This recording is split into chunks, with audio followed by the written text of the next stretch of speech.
Ya, itu sama je buku tu nak kena al-amr, siagul amr, matak tadi sigatul amr ya Pak Ustaz.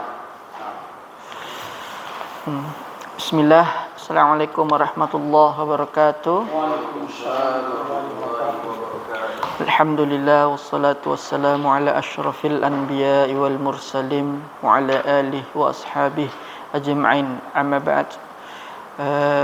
Pada pagi hari ini kita lanjutkan pelajaran kita masih di bab al-amr. Sekarang kita masuk kepada pembahasan ma taqdihu sighatul amri. Ma taqdihu sighatul amr.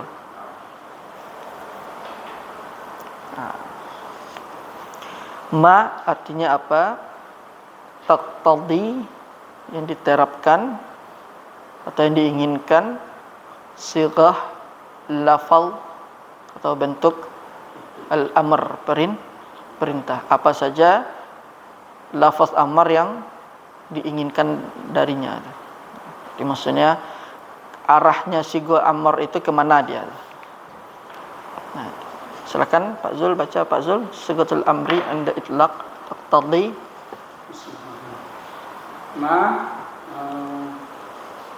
taqtadihu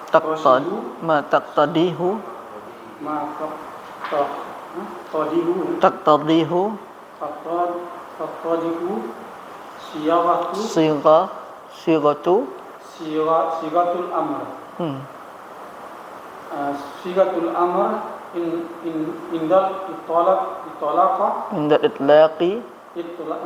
indal itlaqi na'am taqtadi wujubul ma'muri bihi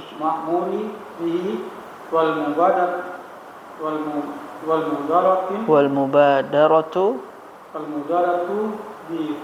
bi fi'lihi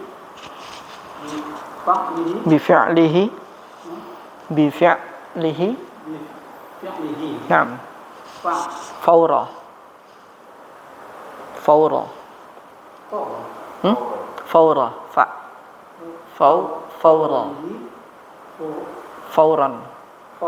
Nah, sekarang kita masuk sighatul amri indal itlaq taqtadi. Maksudnya adalah sighah lafaz amr itu atau bentuk amr itu indal itlaq taqtadi, dia memiliki kemutlakan.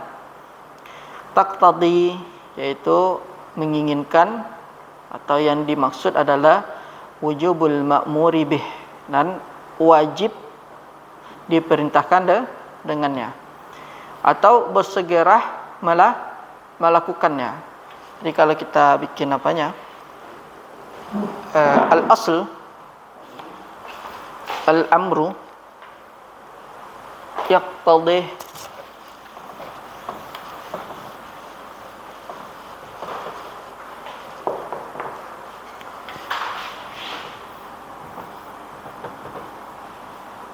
al-amr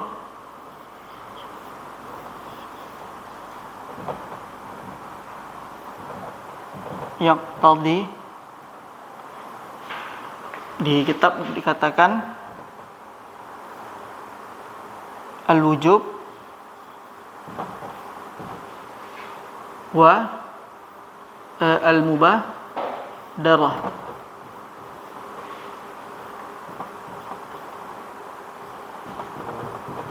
Jadi artinya adalah kalau kita ketemu al-amr, berarti itu menunjukkan dia wajib. Perintah itu menunjukkan kepada wajib atau dia berbentuk disegerakan. Itu kalau perintah. Nah, misalnya di sini dalam pembahasan ini sebenarnya ini pembahasan khilaf di antara para ulama. Di para ulama itu ada yang mengatakan al-aslu fil amri wujub. Ada yang mengatakan hukum asal dalam perintah itu wajib. Tapi ada sebagian yang mengatakan hukum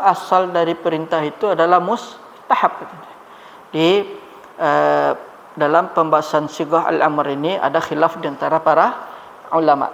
Ada mengatakan dia itu wajib, ada yang mengatakan dia itu mustahab. Kemudian al-mubadarah disegerakan.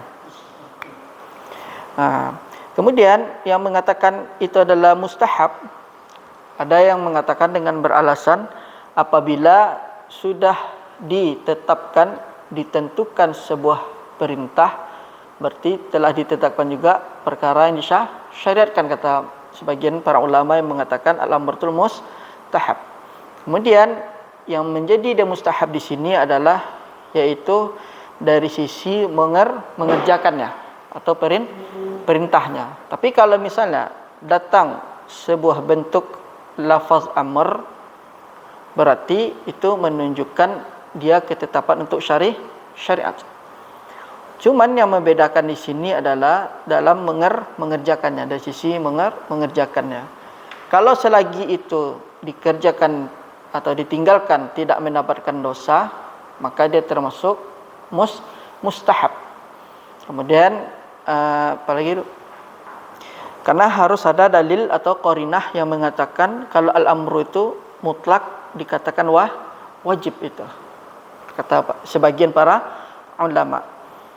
Tapi jumhur ulama mengatakan kalau bahwasanya al-amr ini pada hukum asalnya adalah wajib. Contohnya adalah aqimus shalah. Aqimus shalah. Tegakkanlah atau dirikanlah salat itu. Itu kan menunjukkan fi'il amr katanya. Dia ada dua perbedaan pendapat di antara para ulama. Ini kata Syekh rahimahullah di dalam kitab beliau. Jadi ini adalah namanya mahalun niza'. Jadi posisinya posisi khilaf.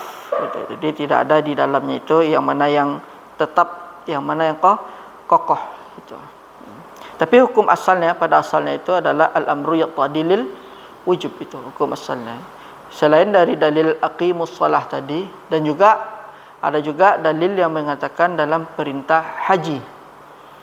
Dalam perintah haji kata Allah Subhanahu wa taala wa atimul hajja wal umrah. Atimu itu adalah fi'lil amr. Kita tahu kan yang menjadikan amr perintah itu ada 4 yang kemarin. Jadi sighah-sighah amr itu ada 4. Pertama fi'il amr itu sendiri, yang kedua adalah isim fi'il amr, yang ketiga adalah al-masdar an-naib an fi'lil amr, kemudian al-lam bil al-mudhari' bi al-mil amr. Kalau kita ketemu 4 ini, 4 lafaz ini, 4 sighah ini, 4 bentuk ini, berarti otomatis ini menunjukkan perintah. Dan juga di sini juga menunjukkan perintah itu adalah sebuah yang harus dikerjakan dan dia hukumnya menjadi wajib itu. Itu dalil yang mengatakannya.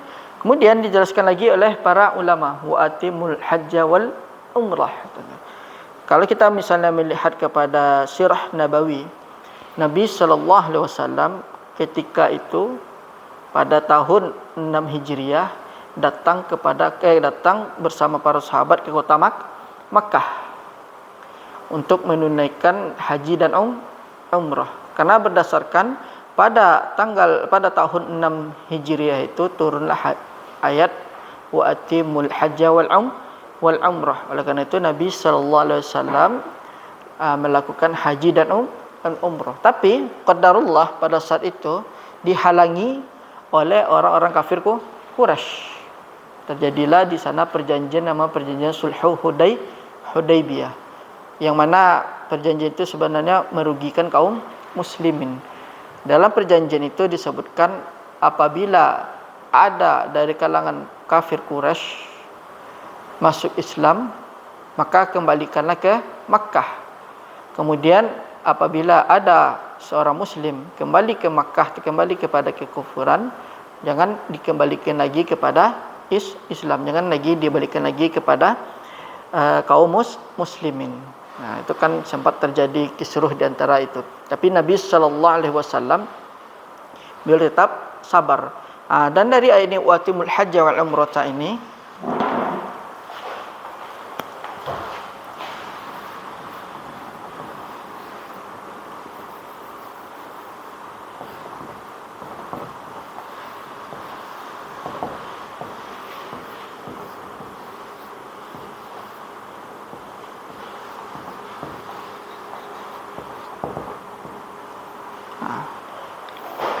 karena sigohnya ini berbentuk sigoh amr, makanya para ulama mengatakan bahwasanya perintah itu harus wajib. Tapi kala itu perintah itu turun pada tahun ke-6 Hijriah. Tapi Nabi sallallahu alaihi wasallam melakukan haji pada tahun 10 Hijriah. Nah, di sini ada khilaf di antara para ulama. Apakah perintah itu dia wajib dan disegerakan atau ada penundaan? Namanya tarakhi. Hah? Oh, kopi es lah, Ustaz. Pak, kopi es ya, Pak. Kopi es ya. Ya. Tuh, Pak. Kecil sih, Pak. Jadi orang punya, Pak. Jadi kita ulangi lagi. Ini mengatakan bahwasanya ada fil amr menunjukkan perintah tua wajib. Cuman kan ini kan perkaranya perkara mahalun niza'. Perkara khilaf katanya. Apakah dia wajib dan juga disegerakan atau ada lagi lawannya tarakhi ya. Au at-tara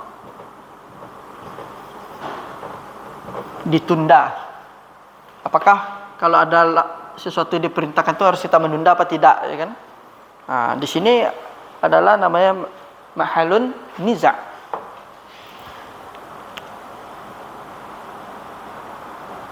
Tarakhi. Nah. Kemudian dari dalil ini, dari surat Al-Baqarah ini, hujan ya.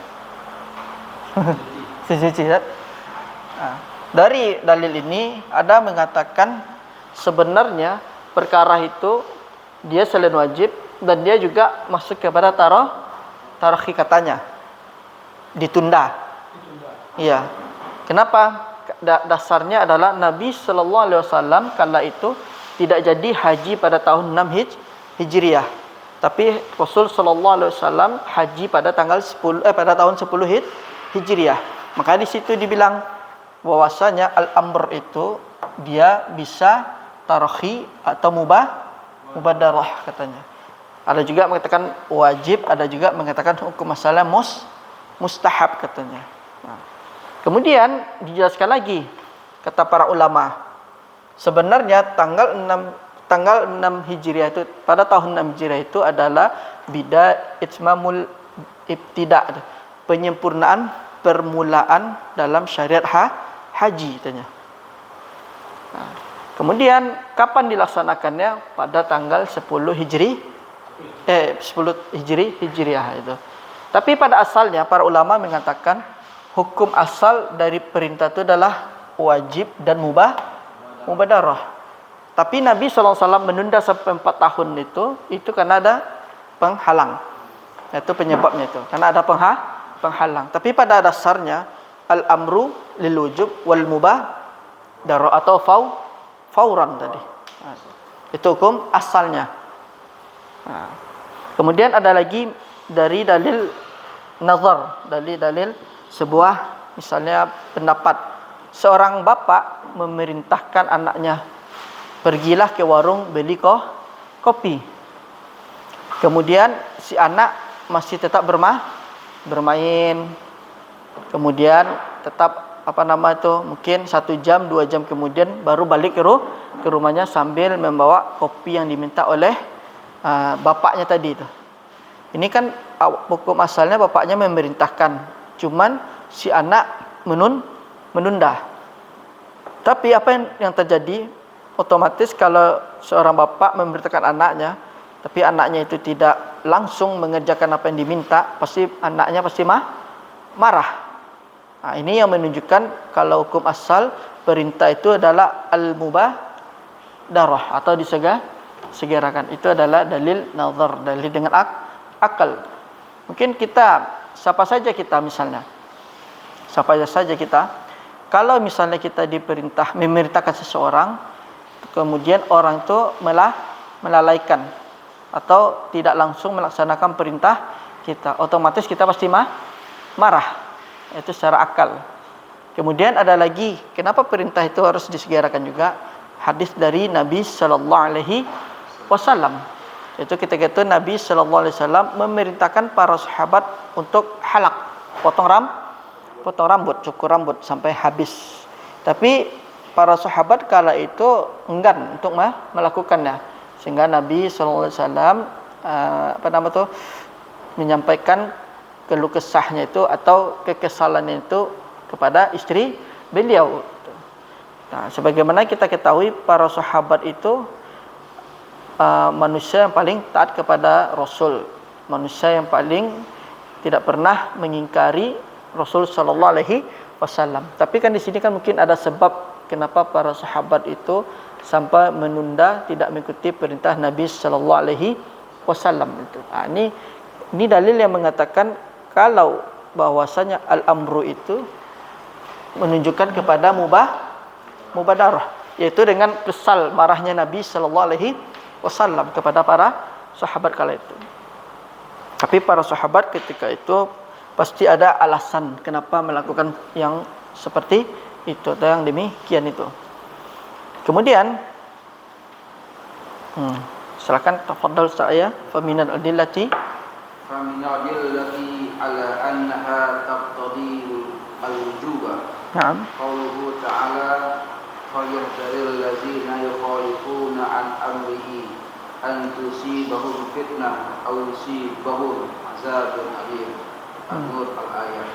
Wajhud dalalati anna Allah hazzara al-mukhalifina an amri Rasuli sallallahu alaihi wasallam an tusibahum fitnah wa hiya zayg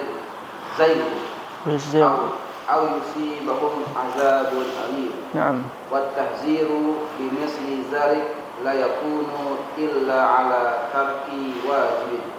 Fadalla ala anna amra Rasuli sallallahu alaihi wasallam al-mutlaqa yaqtadi wujuba fi'lil ma'muri. Nah, sekarang kita masuk nih salah satu dalil yang mengatakan kalau wajib itu kalau amr itu menunjukkan kepada perkara wajib. Faminal adillati ala annaha taqtadil wujuba qauluhu ta'ala falyahdharil ladzina yukhalifuna an amrih an tusibahum fitnatun aw yusibahum adzabun alim. Di sini kita melihat ada kalimat falyahdhar. Kemudian kalau kita kembali kepada pelajaran yang sebelumnya atau minggu yang lalu, lam di sini adalah lamul amr. Lamnya disebut lamul amr. Jadi kalau kita ketemu fi'lul mudhari' dia bersanding dengan lamul amr, berarti ini fi'ilnya menunjukkan kata perintah.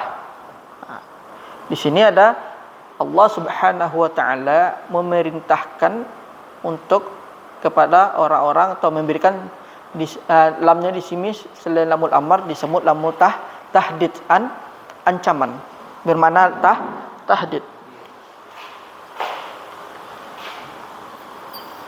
Fal yahzar.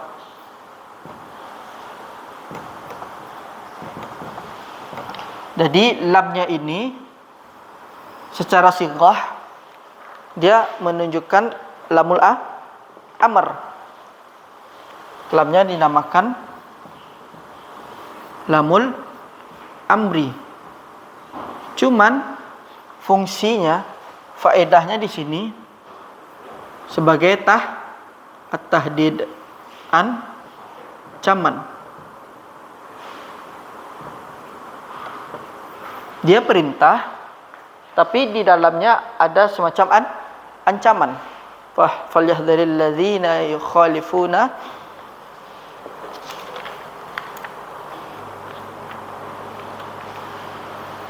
an amri. Di dari ayat ini lamnya memang disebut jenisnya lamul amr yang berkaitan dengan yang bersambung dengan fi'lul mudhari'.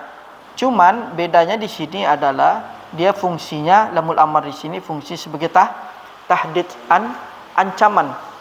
Di Allah Subhanahu wa taala ada perintah dalamnya, tapi juga maksudnya maknanya adalah berupa ancaman. Maka hendaklah mereka itu orang-orang yang menyelisihi amrihi perintahnya, yaitu perintah Rasul sallallahu alaihi wasallam, antusibahum fitnah au yusibahum adzabun alim. Dan mereka itu kan ditimpa fitnah atau ditimpa azab yang pedih. Kemudian di sini disebutkan, di sini makna fitnah itu adalah, yaitu ada yang mengatakan fitnah itu bermakna syirik. Nah, jadi kemudian para ulama menjelaskan lagi, fitnah di sini bisa fitnah di dunia atau fitnah di akhirat. Kalau misalnya sekedar ditimpakan fitnah seperti kefakiran, kemudian apa nama lagi itu, kemiskinan dan yang sejenisnya, itu masih belum seberapa. Yang lebih parahnya lagi itu kalau kita ditimpa fitnah, yaitu hati yang keras, kemudian kita ditimpa fitnah itu syirik, karena ini membahayakan kehidupan kita di akhirat nanti itu. Nah, ini adalah ancaman, ini adalah balasan bagi orang yang menyelisih perintah Rasul sallallahu alaihi wasallam. Kemudian au yusibahum adzabun alim, atau mereka ini yang menyelisih perintah dari Nabi sallallahu alaihi wasallam, di akhirat mereka akan mendapatkan azab yang pedih. Itu maksudnya. Jadi kalau dari ayat ini bisa kita lihat, kalau sesuatu itu misalnya ada ancaman, berarti itu kemungkinan dia menunjukkan kepada perintah untuk meninggalkannya, atau perintah untuk mengerjakan, atau perintah di sini untuk mentaati perkara dari Nabi sallallahu alaihi wasallam. Kemudian di sini disebutkan wajhud dilalati anna Allah hadzara al-mukhalifina an amri Rasul sallallahu alaihi wasallam. Dari sisi pendalilannya di sini, kenapa Syekh rahimahullah membawa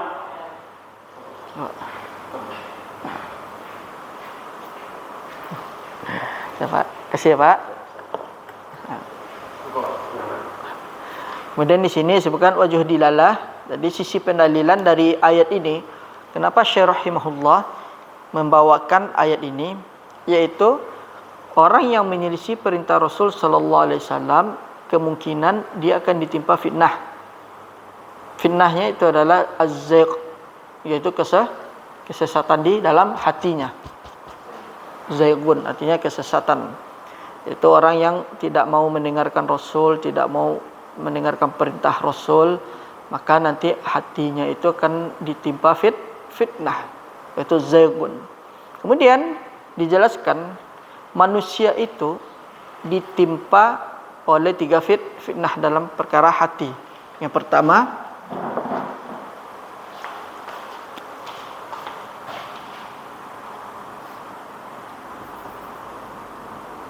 al-fitnatu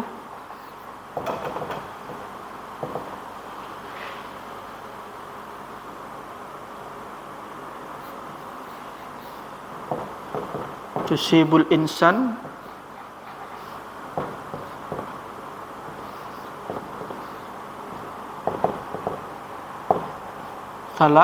salasah.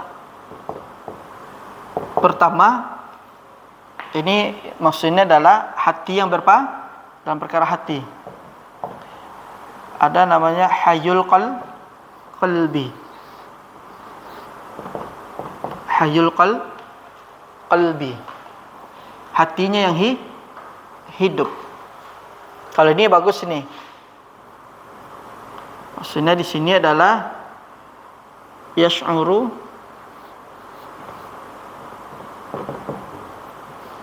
al-insanu bi'uqubah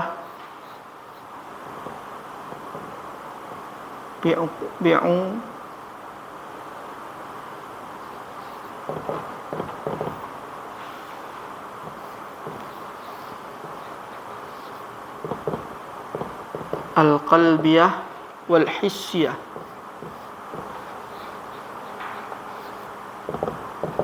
Wal hissiyah. Jadi kalau hati yang masih hidup itu, seseorang akan merasakan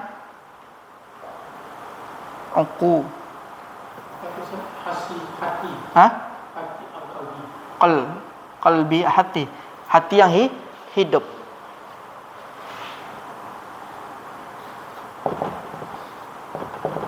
Bi'uqubah.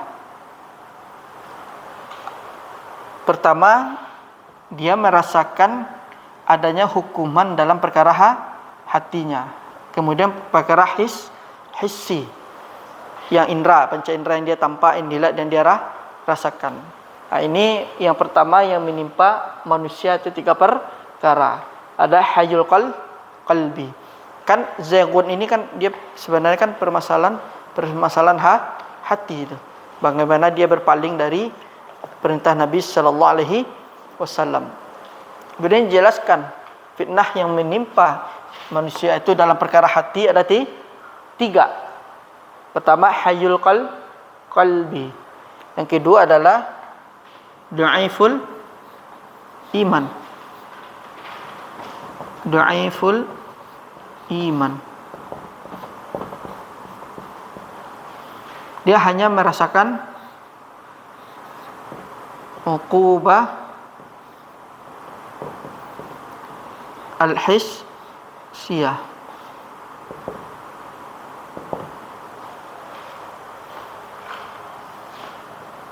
Wala al-qalbiyah. Jadi dia merasakan bahwasanya dia melihat, wah saya dapat musibah seperti ini, tapi dia tidak sadar. Dia hanya melihat dari sisi yang kaca mata yang zahir saja sama dia. Kenapa saya misalnya dibuat seperti ini gitu. Cuman dia melihat dari sisi yang terjadi pada dirinya, tapi hatinya dia tidak merasakan. Jadi apa namanya itu nantinya khawatirnya tidak ada muhasabah muhasabah diri. Yang ketiga adalah maitul qalbi.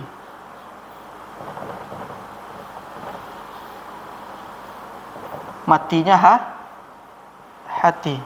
Ini yang lebih parah nih.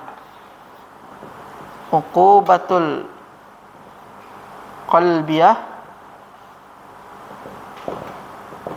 wal hissiyah.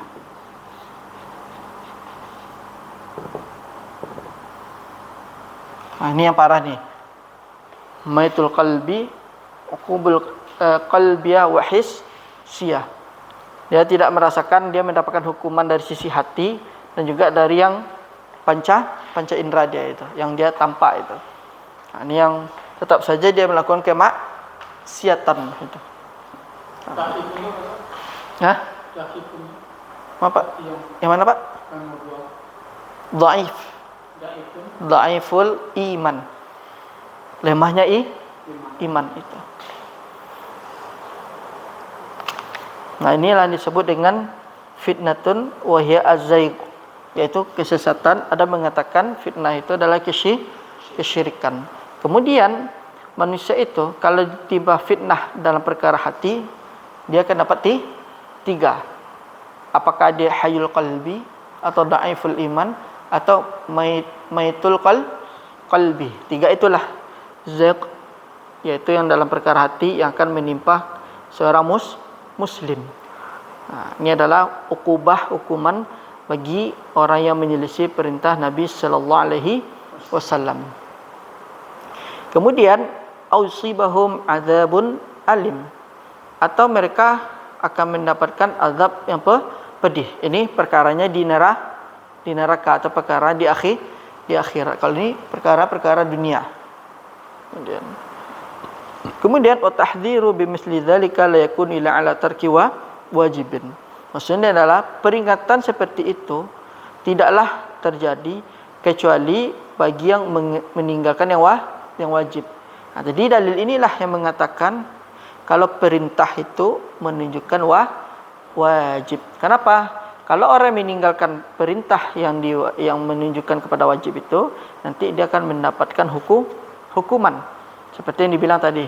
Misalnya seorang bapak memerintahkan anaknya disuruh beli kopi keluar, tapi anaknya main-main terlebih dahulu main bola bersama teman-temannya 1 jam atau selama 2 2 jam. Selesai main baru dibawakan kopi atau dibelikan kopi yang sudah dipesan sama bapaknya tadi. Nah, kemudian bapaknya otomatis pasti marah. Tadi diperintahkan, ya kan? Tapi kenapa kamu main? Nah, ini kan menunjukkan perintah itu wajib dan disegerakan. Begitu pula dengan ayat ini. Ayat ini menunjukkan dalil atau syahid bahwasanya kalau ketemu kalimat menunjukkan perintah dalam Al-Quran dan hadis, maka dia harus disegerakan atau hukumnya wajib untuk dilaksanakan, untuk dikerjakan gitu. Kalau tidak, seseorang itu akan mendapatkan hukuman dari Allah Subhanahu wa taala, apakah itu baik di dunia maupun di akhirat gitu. Kemudian di sisi lain ayat ini juga ini menunjukkan sebenarnya ini adalah dalam pembahasan bab manhaj, yaitu manhaj Nabi sallallahu alaihi wasallam. Itu orang yang menyelisih manhaj Nabi, maka dia akan mendapatkan bencana, fitnah dan azab yang pedih di akhirat gitu. Kemudian di sini fadala ala anna amr Rasul sallallahu alaihi wasallam al-mutlaq. Jadi bahwasanya menunjukkan perintah dari Rasul itu mutlak. Jadi enggak boleh kita menunda dan tidak boleh kita mengatakan kalau perintah dari Nabi itu tidaklah wajib. Dan di sini menunjukkan yang tadi wujubal fi'lil amri. Dia sudah pasti ayat ini mengatakan menunjukkan wajibnya amr itu dia menunjukkan wajib kepada yang diperintahkan. Ya, inilah dalil yang dibawa oleh Syekh rahimahullah. Kalau yang namanya al-amru itu yaqtadi lil wujub atau yaqtadi menunjukkan kepada disegerakan gitu. Sini. Mafhum, Bapak?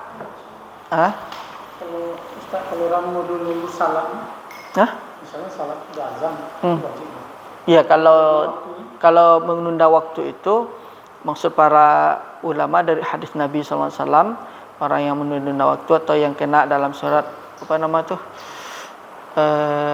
yang celakalah wailul lil musallin kan, fawailul lil musallin itu kalau dia misalnya tidak ada unsur penghalang, kemudian maksud dia menunda solat sampai akhir waktu itu sudah misalnya zuhur kan dari condongnya matahari ke barat ya Pak, sampai bayangan kita sudah memanjang kan, itu sudah masuk asar. Tapi di kala waktu itu dia masih tetap juga menunda solat. Udah mau menjelang waktu asar dia belum solat. Padahal dia itu masih lapang lah waktunya. Masih bisalah dia tuh mengerjakan solat terlebih dahulu. Tapi misalnya ketika dia misalnya azan, dia sedang di perjalanan. Mungkin ada 5 menit, 10 menit lagi akan sampai di masjid yang dituju atau masjid yang terdekat. Nah, maka dia tidak termasuk seperti itu. Iya. Kemudian tetap hukum asalnya al-amru yaqtadi lil wujub. Meskipun seakan-akan kita melihat si fulan menunda, tapi bukan berarti dengan ditundanya kejadian dari Nabi SAW dalam haji tadi itu, datangnya perintah haji dan umrah itu bukan berarti menunjukkan perintah itu tarakhi atau ditunda. Tapi Nabi SAW menunda sampai 4 tahun kemudian ke depannya itu karena ada maniak penghalang. Nah, itu tapi hukum asalnya perintah itu wajib. Kemudian perintah itu harus disegerakan. Itu pernyataan dari jumhur ulama itu. Nah, sebenarnya perkaranya itu sigah lafaz amr itu sebenarnya perkaranya ini perkara khilafiyah. Ada yang mengatakan dia wajib, ada yang mengatakan dia mustahab. Kapan dia yang berdalil yang mengatakan kalau amr itu adalah mustahab dengan syarat kalau ada namanya qarinah katanya atau dalil penunjang yang menyatakan kalau amr itu adalah wajib. Kemudian alasan yang berikutnya mereka katakan amr itu adalah mustahab kalau telah ditetapkan satu perkara, berarti ditetapkanlah perkara yang untuk syariat. Cuman yang berbeda tuh di situ adalah bagaimana mengerjakannya. Jika datang perkara dari syariat, apakah itu dia dikerjakan atau tidak dikerjakan. Karena kan pada hukum asalnya nantinya ketemu kita nih pembagian-pembagian dari amr itu kan. Nah, sebenarnya yang mengatakan amr itu adalah menunjukkan an-nadab, mustahab, itu maksudnya dalam perkara majas.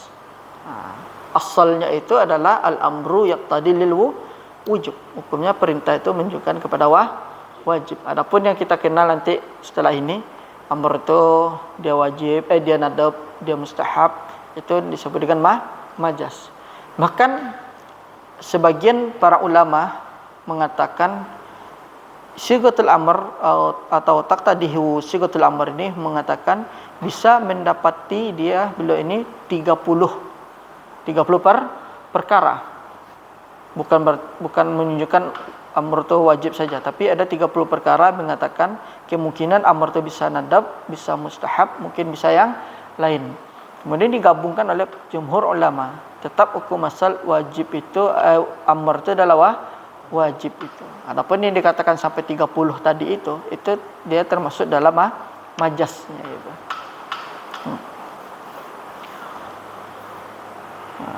Jadi kalau diulangi lagi, ringkasnya adalah hukum asal perintah itu wajib gitu.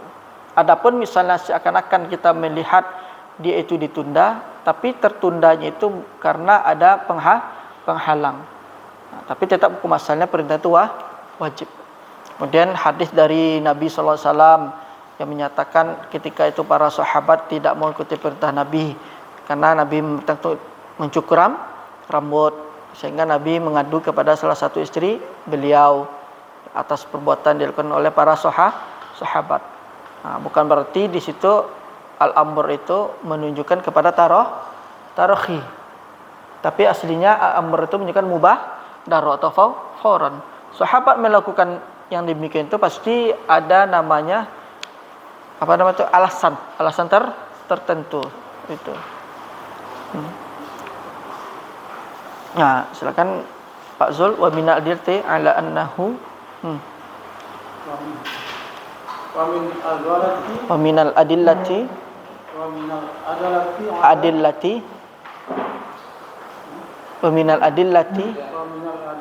ala anhu lil fawri qawluhu ta'ala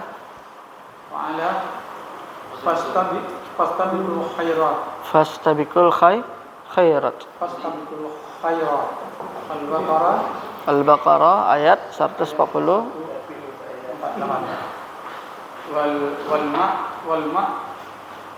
Wal ma'muratu syar'iyyatu khairun. Wal amr Naam. Wal amru bil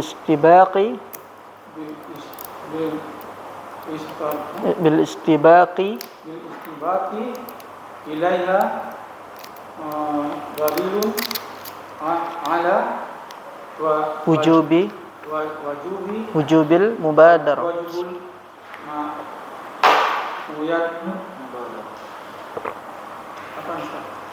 Wujubul mubadarah.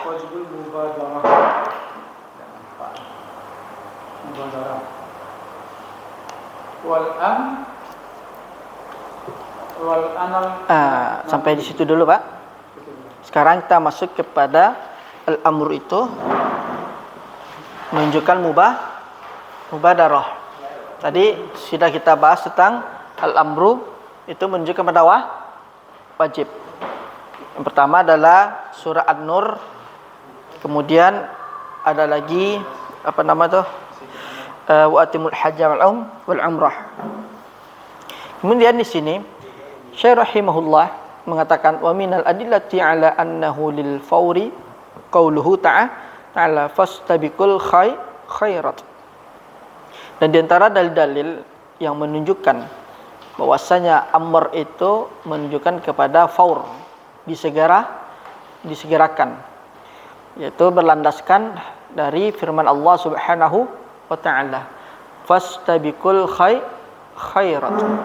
Maka berlomba-lombalah kalian dalam kebaikan. Ini adalah dalil yang mengatakan amr itu dalla 'alal fawri. Inilah mengatakan amr itu dalla 'alal fawri. Perintah itu menunjukkan kepada disegerakan. Karena dalam yang namanya berbuat baik itu ya harus disegerakan. Salat juga perkara yang baik, saum juga perkara yang baik, kemudian zakat juga perkara yang baik, haji juga perkara yang baik. Makanya di situ yang menyatakan dalil kalau perintah itu menunjukkan kepada faur, disegerakan. Jadi apanya al-amru dalla 'alal fawri. Al-amru dalla 'alal fawri.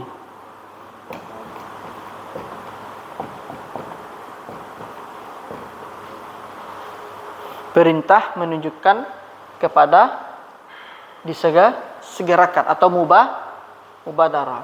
Jadi kita ulangi lagi sedikit. Pembahasan kita pada sekarang ini adalah yaitu perintah itu bisa menunjukkan wajib dan harus disegerakan dan juga dia ditunda. Hal-hal ini sebenarnya dia masuk kepada perkara khilafiyah. Dia masuk ke dalam perkara khilafiyah. Ada sebagian mengatakan perintah itu mustahab, ada mengatakan perintah itu wajib, ada lagi mengatakan perintah itu dia disegerakan, atau ada juga yang mengatakan perintah itu ditunda, tarakhi.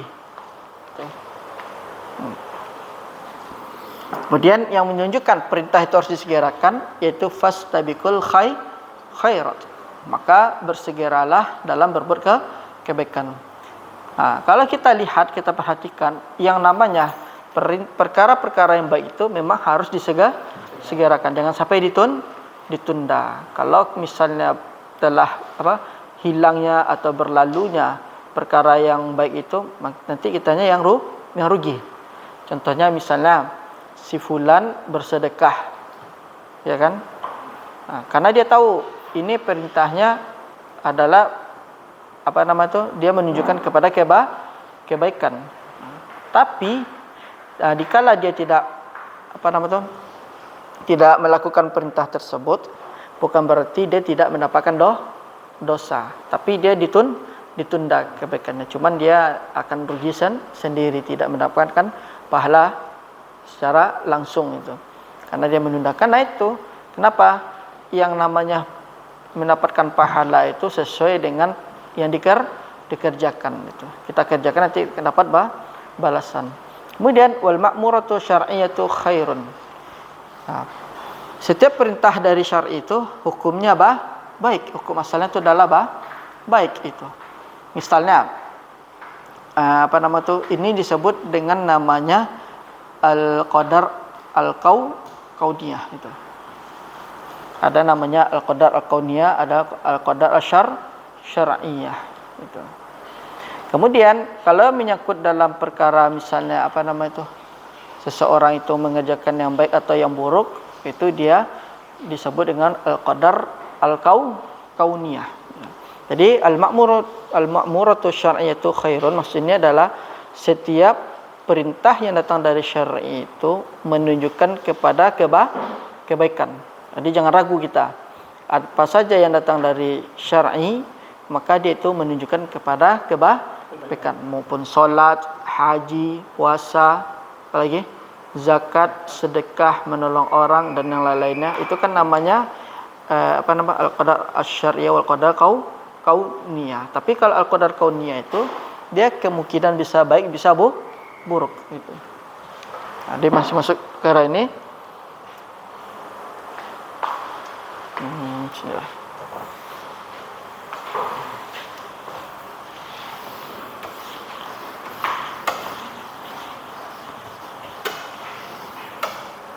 Jadi al-ma'muratu syar'iyyatu khairun.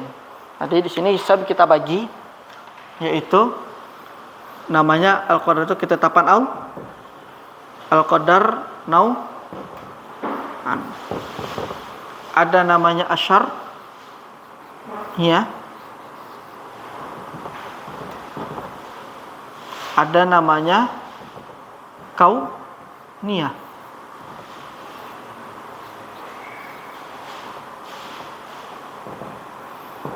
Kalau asyariyah, hukum asalnya khair. Enggak ada yang jelek, ya kan? Tapi kauniyah itu bisa syar, bisa khairun. Inilah bedanya tuh.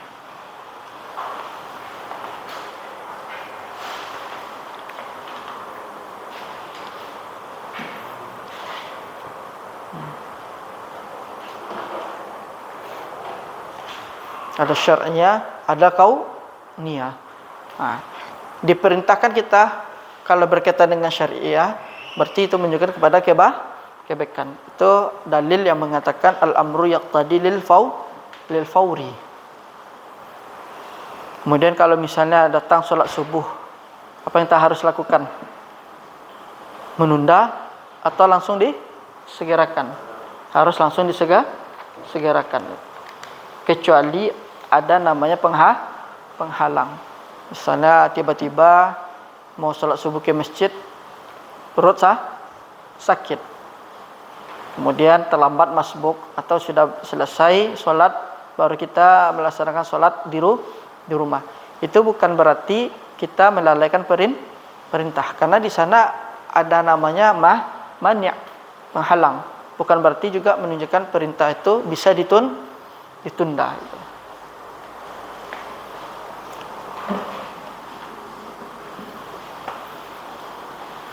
Nah, kemudian Syekh rahimahullah di sini mengatakan dari kalimat wal amru, maksudnya wal amru itu adalah kalimat fastabiqu ini. Wal amru bi istibaqi ilaiha, dan perintah berlomba-lomba ilaiha, hani kembali kepada khairat, kepada kebaikan. Dalilun ala wujubil mubadarah. Dia adalah dalil menunjukkan wajibnya disegerakan itu. Nah, inilah dalil. Kalau kita ditanya misalnya sama orang, kamu mengatakan al-amru yaqtadi lil wujub wal fawr, ya kan? Mana dalilnya itu? Kalau dikatakan al-amru yaqtadi lil wujub wal amr, bisa kita pakai fastabiqul khairat. Di sini adalah pertama kalimat fastabiqu. Dia menunjukkan fil amr. Kemudian kita bisa jelaskan yang namanya istibaq, disegerakan atau berlomba-lomba. Nama kita berlomba-lomba, ya pasti harus saling mendahului. Berarti harus disegerakan. Makanya di sini fastabiqul khairat menunjukkan al-amru yaqtadil wujub wal mubadarah. Gitu. Nah, dalam perkara apa? Yaitu dalam perkara diperintahkan syar'iyah. Kemudian kalau yang kauniyah ini, nggak mungkin lah kita diperintahkan yang buruk. Misalnya kita suruh mencuri sama orang, disuruh berzina, kan perintah juga, ya kan? Isyrik ya akhi, curilah, isyrik malahu, curilah hartanya. Ini berarti dia adalah ketentuan yang bersifat kauniyah. Berarti dia syarrun atau khairun, berarti dia adalah syarrun.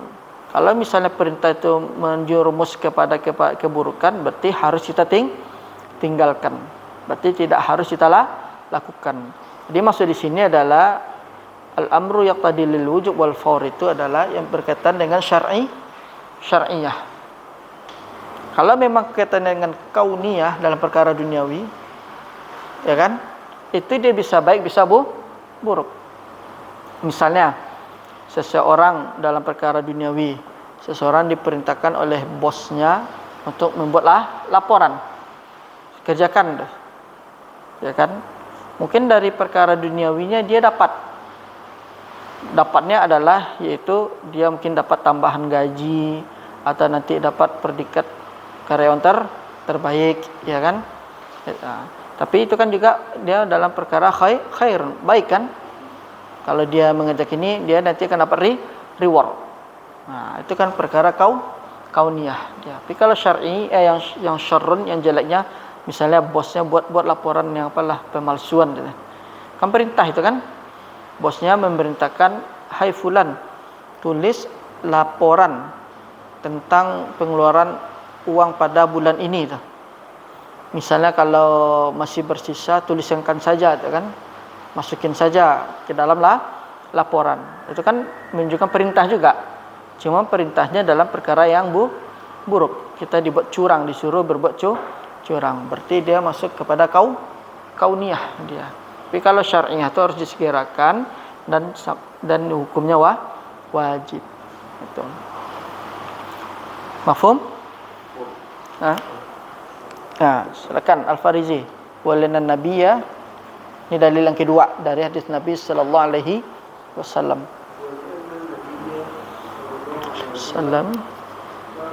Kariha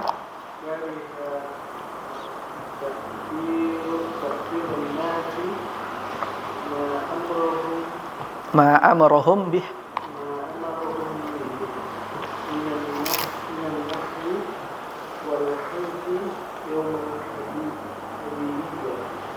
Al-Hudaybiyati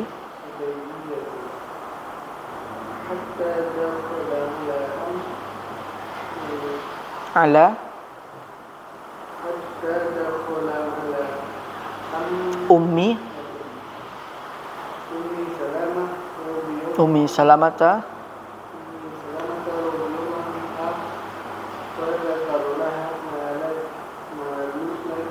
malakiya minan nas Naam. Terjemahkan walian Nabi sallallahu alaihi wasallam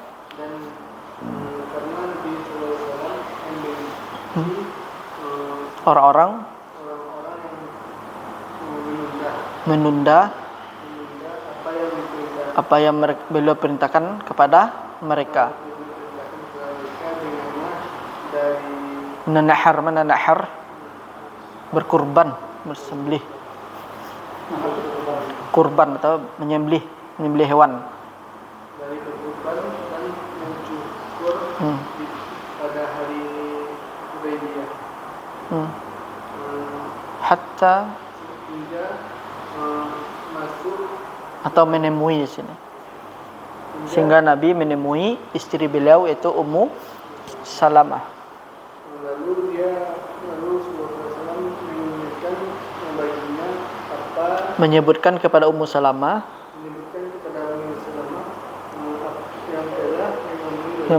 sesuatu yang beliau jumpai dari orang. Ini adalah dalil yang kedua dari hadis Nabi sallallahu alaihi wasallam. Kalau perintah itu menunjukkan faur atau disegerakan atau mubadarah, yaitu karena Nabi sallallahu alaihi wasallam membenci orang yang menunda sesuatu yang beliau perintahkan. Kalau lihat kariha ta'khiran nasi ma amarahum bih. Di sini bisa antum tanda ini. Nabi marah, Nabi benci, tidak suka kepada orang yang menunda perintah Nabi. Apa perintah dari Nabi tersebut? Yaitu nahar, menyembelih. Kemudian halaq, yaitu mencukur rambut pada hari Hudaybiyah. Kan pada kejadian Hudaybiyah itu kan pada tahun 6 Hijriah. Ini adalah dimulainya syariat haji. Sampai Nabi sallallahu alaihi wasallam masuk atau mendatangi istri beliau itu Ummu Salamah. Fadzakaralah, lalu menceritakan apa yang beliau jumpai dari orang-orang atau sesuatu yang beliau jumpai terhadap berupa orang-orang itu. Yang maksud di sini adalah Nabi itu ketika memerintahkan seharusnya para sahabat itu harus patuh, ya kan? Disuruh sembelih, disuruh mencukur. Tapi di sini kalau dilihat dari sirahnya, sebenarnya para sahabat itu adalah protes dia itu. Kenapa Nabi sallallahu alaihi wasallam sampai mau menuruti perjanjian atau perintah dari kafir Quraisy? ya kan? Kalau dilihat para sahabat itu, mereka itu bukanlah orang yang pembangkang. Aslinya para sahabat itu adalah orang paling taat, tidak pernah membangkang syariat dari Rasulullah sallallahu alaihi wasallam. Tapi karena ada suatu hal, itulah yang membuat para sahabat itu mereka enggan untuk melakukan perintah dari Nabi sallallahu alaihi wasallam. Tapi dampaknya di sini adalah Nabi langsung marah. Jadi karena marahnya Nabi, bencinya Nabi, disinilah berdalil kalau perintah itu menunjukkan al-mubadarah dan faur gitu. Jadi kalau misalnya ada dampak yang ditimbulkan sesuatu itu yang tidak dikerjakan atau dilaksanakan, tiba-tiba yang memberitakan itu marah atau kesal atau membenci, ini menunjukkan perintah itu harus disegerakan. Ini dalilnya. Kalau kita ditanya dalil mana sih kalau misalnya perintah itu harus disegerakan, yaitu dari hadis Nabi sallallahu alaihi wasallam dari riwayat Imam Bukhari. Kemudian dari faedah hadis ini bisa kita lihat, pertama, selain perintah itu menunjukkan kepada disegerakan, yang kedua adalah ini menunjukkan bahwasanya para sahabat itu ketika tidak melaksanakan langsung perintah Nabi karena memiliki alasan. Dan kemudian dalam syariat haji itu ada menyembelih dan potong rambut itu. Kemudian di sini juga bisa diambil faedah hadisnya, yaitu kejadian pada Yaum Hudaybiyah itu. Kemudian dari hadis ini juga kenapa Nabi memerintahkan menyembelih dan memotong rambut, itu ini menunjukkan adanya syariat haji. Jadi haji itu diawali pada tahun 6 Hijriah, tapi dilakukan pada tanggal 10 Hijriah itu, pada tahun ke-10 dari Hijriah itu. Kemudian hatta dakhala ala Ummi Salamah ala fadzakarallaha ma lakiya minan nas. Apa yang kita ambil di sini? Ini menunjukkan seseorang lelaki pasti butuh curhat. Ya kan? Sebab yang teman curhat itu adalah istri, itu kan? Kalau dari hadis Nabi sallallahu alaihi wasallam. Makanya kalau belum mahram enggak boleh curhat ya. Seperti itu. Ini Nabi, seorang nabi, rasul, sudah dihapuskan, diampuni dosa yang telah lalu dan akan datang, tetap butuh kepada seseorang yang sempurna. Nabi ini dia butuh kepada wanita untuk sebagai curhat itu. Kemudian lalu menceritakan apa yang beliau jumpai dari orang-orang. Ini kata Nabi SAW, ini kenapa nih para sahabat nih tiba-tiba nggak mau ikuti perintah saya kan? Biasanya mereka ini setiap apa yang saya perintahkan mereka lakukan. Tapi kenapa pada hari ini para sahabat ini enggan, ya kan? Tidak mau. Nah, ini salah satu kalau permasalahan itu memang kita harus dalam rumah tangga itu memang harus curhat kepada istri itu. Jadi di sini kan sebagaimana istri kan juga bisa membantu penopang. Gitu. Ini banyak faedah dari hadis Nabi sallallahu alaihi wasallam ini. Ketika juga Nabi sallallahu alaihi wasallam ketika menerima wahyu yang pertama kan juga mengadu kepada Ummul Mukminin yaitu Khadijah radhiyallahu anha itu. Ini kan menunjukkan adanya peran wanita. Nah, di sini juga dari hadis ini bisa juga kita membantah orang liberal kan. Katanya mana perannya wanita itu kan dalam kehidupan rumah tangga. Nabi aja kalau ada sesuatu itu pasti curhat cerita kepada istri beliau. Bukan berarti Islam itu mengabaikan kedudukan perempuan. Perempuan juga bisa memberikan kadang solusi itu. Nah, dari hadis ini kita fokuskan yaitu menunjukkan al-amru yaqtadi lil fauri maksudnya. Di hadis ini adalah syahidnya, dalilnya mengatakan kalau perintah itu menunjukkan kepada disegerakan. Kenapa? Kalau tidak disegerakan siapapun pasti akan marah gitu. Ya seperti tadi seorang bapak, seorang bos kepada anak buahnya ya kan. Ini adalah dalil yang menunjukkan al-amru yaqtadi lil fawri. Mafhum? Ini dalil ini. Silakan Fili wa ilnal mubadarata. Annal mubadarata bil fi'li Ahwatu ahwatu wa ubri'u wa abra'u والتأخير له آفات ويقتضي tarakum mulwajibati. حتى يعجز عنها. Dan dari sini bahwasanya segera itu atau dilakukan segera itu ini meliputi ahwat meliputi dan yang lebih jelas dan lebih jelas. Sedangkan menundanya itu adalah sebuah penyakit. Wa ta'khiruhu lahu afat. Dia adalah sebuah penyakit itu. Apa yang ditimbulkan sekiranya kita menunda-menunda perintah tersebut? Wa yaqtadi tarakumul wajibat hatta ya'jiza anha. Dan itu kan menjadikan kita atau tarakum itu banyaknya kewajiban. Misalnya hatta ya'jiza anha, sampai dia tidak mampu untuk menyelesaikannya. Misalnya antum mau ujian misalnya kan, tundalah mahfalnya murojaahnya, padahal babnya setebal ini. Sudah diperintahkan dari sekarang untuk murojaah. Kemudian pas hari H ujian, pas baru itu nama tarakumul wajibat. Jadi bertumpuknya kewajiban sehingga orang ini jadi lemah, tidak mampu lagi untuk murojaah. Misalnya kalau diperintahkan oleh seorang guru, segera dikerjakan. Misalnya murojaahlah kalian dari sekarang, dengan misalnya kata guru kepada muridnya. Kalau ditunda, ya aman tuh kan. Nanti pas hari H mau ujian itu dia akan bertumpuk sehingga kita nanti malas dan jadi tidak sanggup untuk murojaah. Wah, setebal ini nih mau di murojaah nih. Apa jadinya ini? Itu kan yang salah bukan apanya, kita saja yang salah thariqahnya dalam belajar. Sudah diperintahkan, ntar aja lah, masih ada waktu 2 bulan lagi.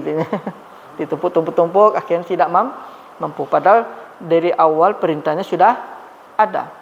Begitu pula dengan misalnya seorang kerja di perusahaan. Kata bosnya, ini laporan ini atau yang ini dikerjakan sampai 1 minggu ke depan. Karena katanya, wah masih lama lagi nih. Belum waktunya masih ada 7 hari lagi atau seminggu lagi. Sehingga perintah dari si bosnya itu diabaikan. Akhirnya dampaknya itu nanti dia akan pas menjelang hari itu, wah banyak sekali pekerjaan saya ini. Kemudian nggak sanggup ini saya mengerjakan ini. Pekerjaan bertumpuk. Akhirnya gara-gara mengabaikan perintah tadi ini, tidak menyegerakan, yang rugi nanti kita sendiri. Itu adalah salah satu faedahnya kenapa al-amru yaqtadi lil fawri. Perintah itu harus disegerakan. Nanti dampaknya seperti ini, tarakum al-wajibat. Kemudian kita tidak mampu. Ini adalah menunjukkan dalil akalnya. Dalil akalnya seperti ini. Kalau perintah itu ditunda, nanti akan terjadi ke depannya adalah penumpukan. Kemudian ujung-ujungnya nanti jadi malas, tidak sanggup untuk mengerjakan. Ini termasuk dalil akal. Ini adalah dalil akalnya. Kemudian sedangkan dalil asarnya itu adalah dari Quran dan hadis, atau dalil nakalnya itu dari Quran dan hadis. Jadi dari pembahasan ini, dari fastabiqul khairat sampai hatta ya'jiz anha, paragraf ini adalah menunjukkan dalil bahwasanya amr itu menunjukkan disegerakan. Itu baik dalil akal maupun dalil nakal. Dalil nakal Quran surah Al-Baqarah ayat 148. Sedangkan dari hadis adalah hadis Bukhari itu adalah nama dalil naql. Sedangkan dari akal itu adalah yaitu kalau pekerjaan itu ditunda atau perintah itu ditunda, maka dia akan bertumpuk, kewajibannya menjadi bertumpuk dan juga akan menjadi malas dan tidak akan mau lagi untuk mengerjakan, tidak akan sanggup itu.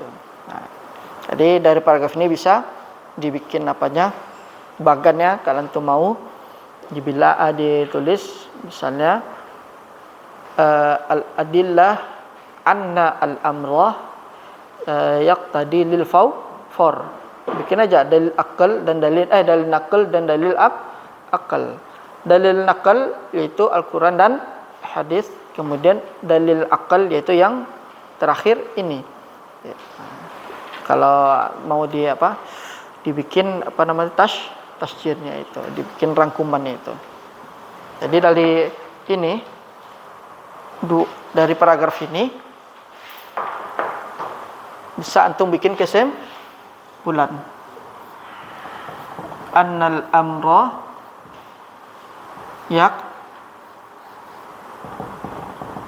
tadi lil faura. Ini pernyataan kita di awal. Kita tetapkan misalnya kita ada debat nih. Masih perkaranya perkara khilafiyah. Tapi ketika antum berdebat dengan orang lain, ketika kita berdebat dengan orang lain, ya kan? Kita berdebat dengan orang lain, kita kokoh dengan pendapat kita. Akhwan akhi itu. Kalau ambar itu sebenarnya dia menunjukkan kepada disegerakan. Nah, nanti baru ditanya, mana dalilnya? Pertama, an-naql, kemudian al-aql. An-naql Quran dan hadis atau sunnah. Wasun. Nah, kalau al-aql tadi tarakum.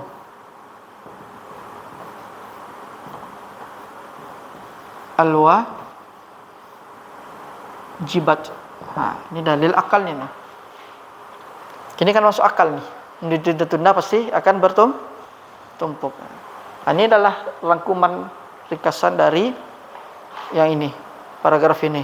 Min adillati sampai hatta ya'jiza'an anha.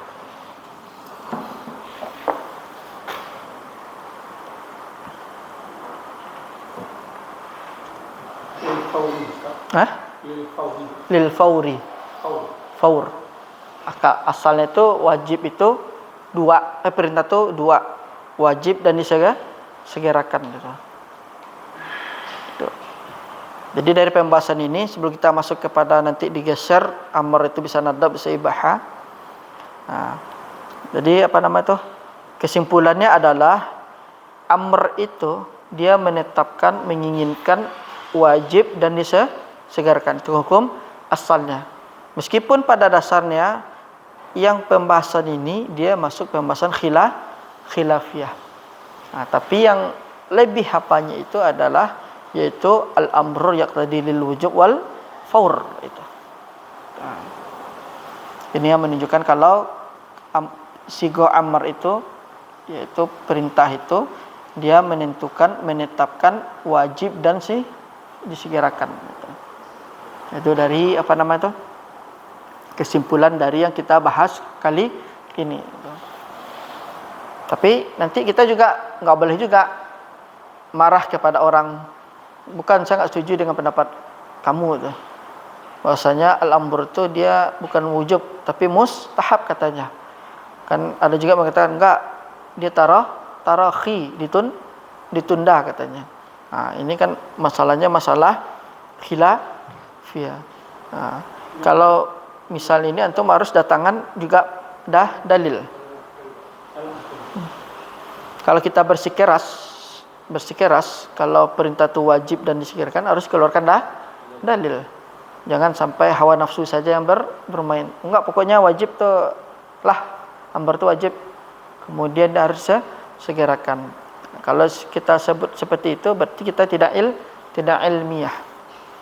Kalau bisa dirangkaikan, dijelaskan, ya benar akhi, dia masalah khilafiyah.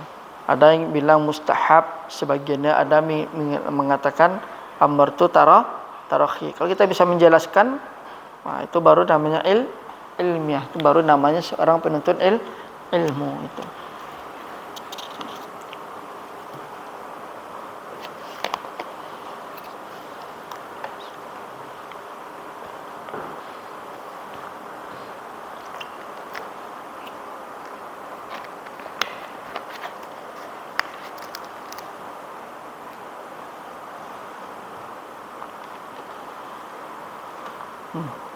Kelas sudah catat?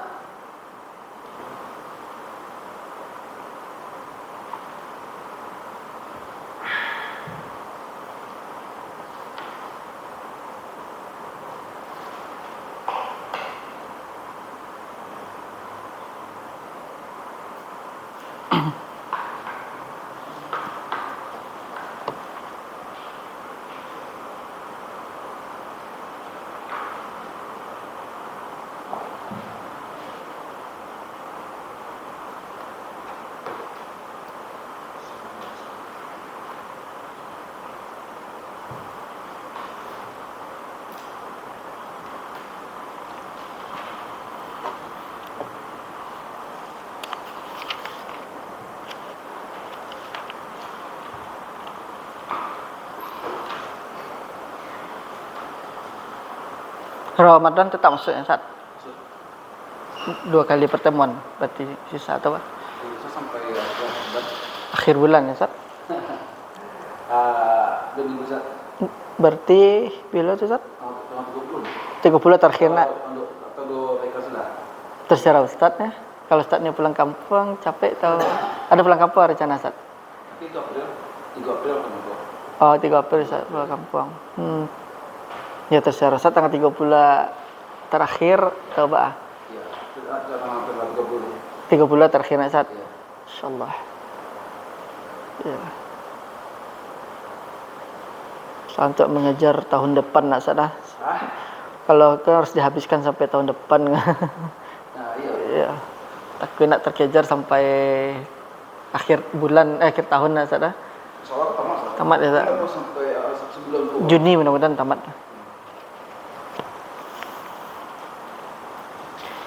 Nah, sekarang kita masuk qad yakhruju al-amru. Nah, silakan Ustaz Ayah. Wa qad yakhrujul amru an wujubi wal fawriyati lidalilin yaqtadi dzalik. Wa yakhruju anil wujubi ila ma'anin minha.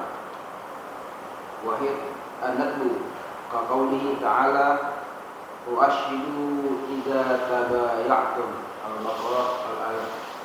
Fal'amru bil ishhadi ala tabayu' lin nadbi bidalili anna an-nabiyya sallallahu alaihi wasallam ishtara farasan min a'rabiyyin walam yushhad beliau tidak hadir. Di sini ada kata Syekh rahimahullah, waqad yakhrujul amru 'anil wujubi wal fawriyati lidalilin yaqtadi dzalik.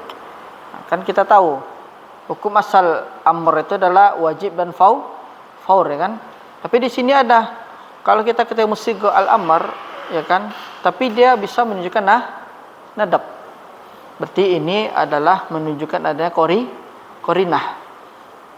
Jadi kalau kita ingin memalingkan makna wajib, makna amr itu selain kepada wajib, berarti harus kita datangkan qarinah atau dalilnya. Enggak bisa kita langsung katakan, wah dalil ini nadab nih itu. Padahal ini dalilnya menunjukkan wujub. Kita nggak tahu, kita nggak bisa mendatangkan qarinahnya gitu. Kemudian di sini li dalilin yaqtadi dzalik. Nah, memiliki dalil yang menunjukkan seperti itu. Fa yakhruju 'anil wujubi ila ma'anim minha. Maka keluarlah yang wajib ini kepada beberapa makna. Jadi enggak semuanya yang amr itu menunjukkan wajib.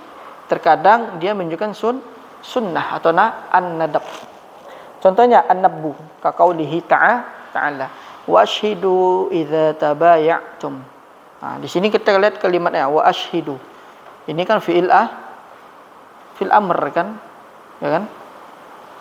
Ini fi'il amr. Kata Allah Subhanahu wa taala, jadilah kalian seorang saksi atau bersaksilah kalian apabila kalian melakukan jual beli. Di sini kan kalau misalnya berarti menunjukkan kalau misalnya kita mau beli barang, kita harus hadir pada saat itu. Berarti ini kan kalau kita lihat berarti nggak boleh adanya wakil kan?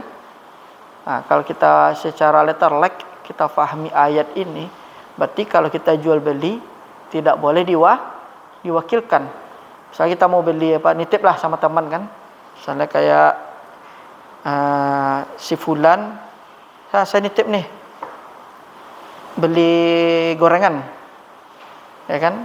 Tapi kalau dipahami letter like ini, berarti bisa jadi kita tidak sah jual belinya, ya kan? Sudah diwakilkan, ya kan? Tapi cuman di sini dikatakan perintah itu yang wajib itu. Di sini kata Syekh rahimahullah fal amru bil isyhadi anit tabayyu'i lin nadab. Jadi apa saja perintah yang menunjukkan kepada persaksian tapi dia di atas jual beli, hukumnya nadab.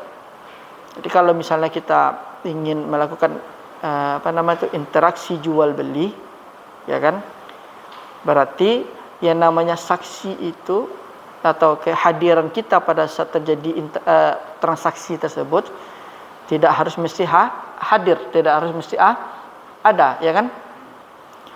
Kemudian apa dalilnya kita katakan? Kalau misalnya orang itu hanya tahu asyhidu idza tabaya'tum, kalau dia hanya mengambil dari Quran ini aja, ayat ini aja, berarti nanti dia mengatakan, mana yang punya nih? Enggak datang dia nih. Misalnya 2 orang sedang transaksi jual beli. Tapi kata si fulan, maaf ya Pak, saya nggak bisa hadir. Saya nggak bisa hadir nanti untuk melihat mobil Bapak, untuk membeli mobil Bapak. Tapi saya nanti akan ada orang yang saya utus, yaitu orang kepercayaan saya. Jadi nanti Bapak urusannya sama dia saja, ya kan? Kalau kita hanya memahami ayat ini, berarti jual beli tidak sah, ya kan? Karena dia harus hadir, harus mesti hadir.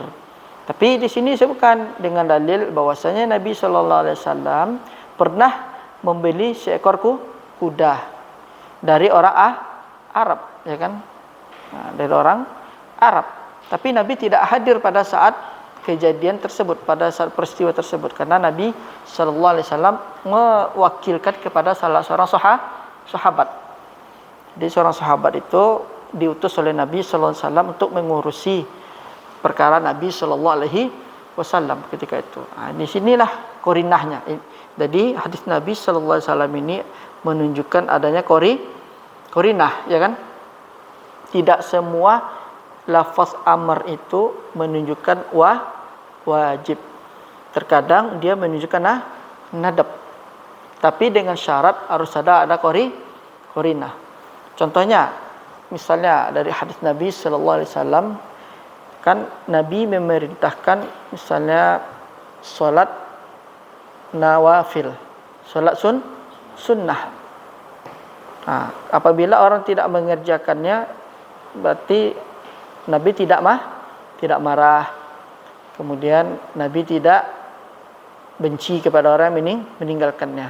Kemudian kalau ditanya mana korinahnya, ya kan? Mana korinahnya? Ketika ada orang meninggalkan sholat sunnah, korinahnya adalah Nabi tidak marah, Nabi tidak benci, dan juga tidak ada hukuman, tidak ada iqab di dalamnya. Tapi kalau Nabi diam saja, kalau meskipun kalimatnya berbentuk perintah, berarti itu menunjukkan nadab. Korinahnya itulah, korinahnya Nabi tidak marah, Nabi tidak benci. Seperti orang yang meninggalkan sholat sunnah itu.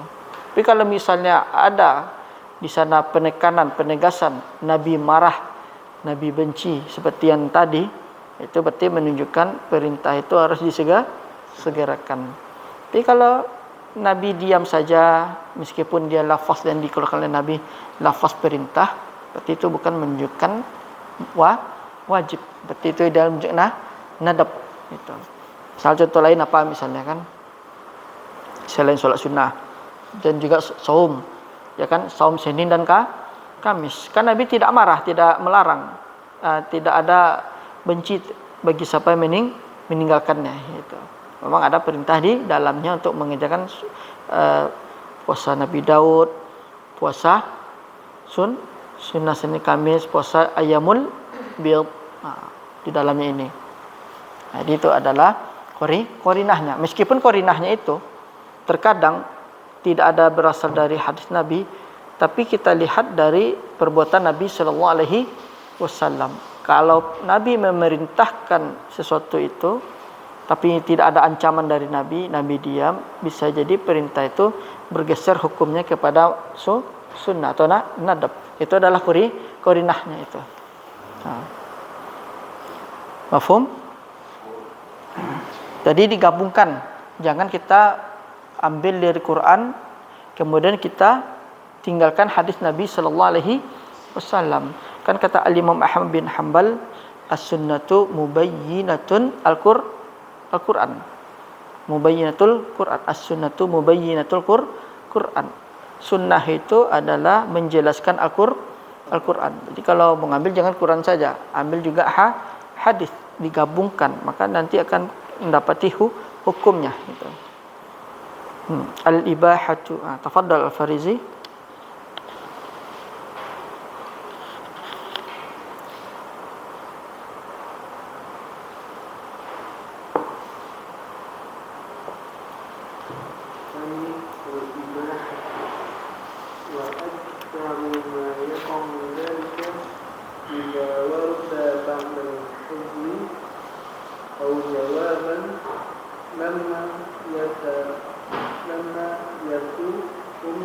Lamma yatawahhamu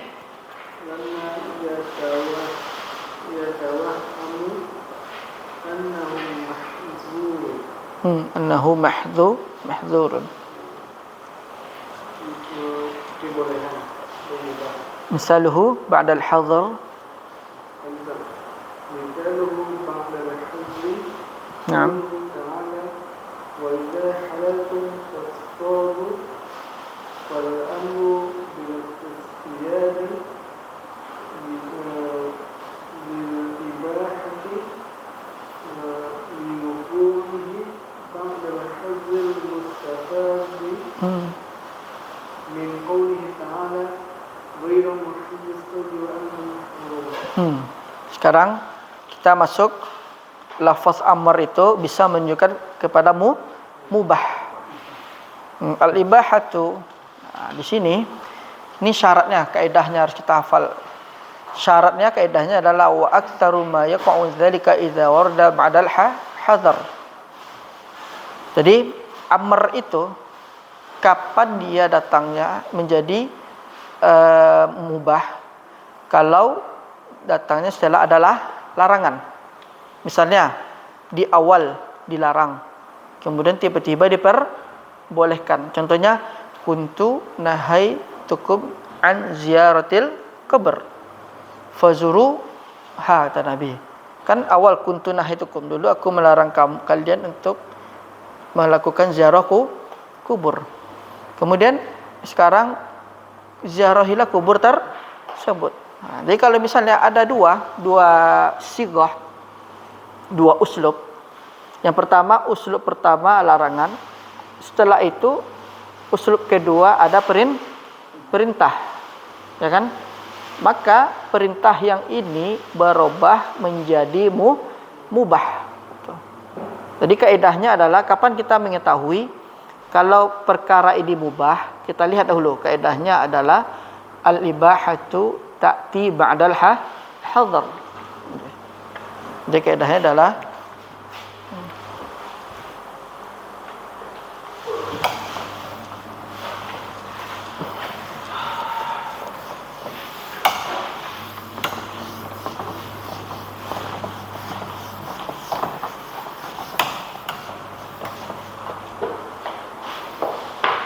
Ini kaidahnya dalam memahami al-qaidah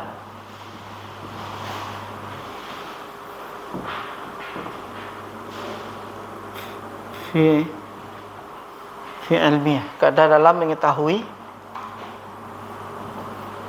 al-amr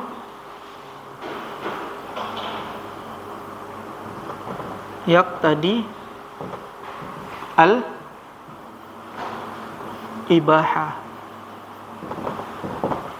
Kaidahnya cuma satu aja dia, yaitu al-amr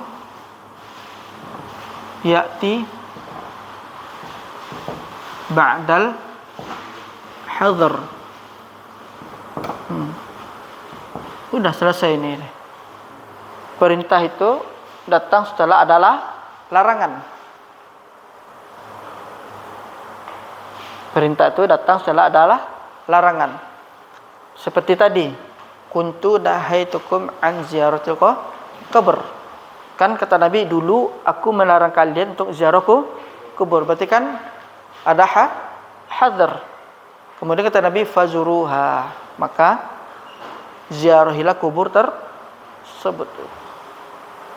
Berarti kan posisi perintah itu ada pada yang kedudukannya yang kedua.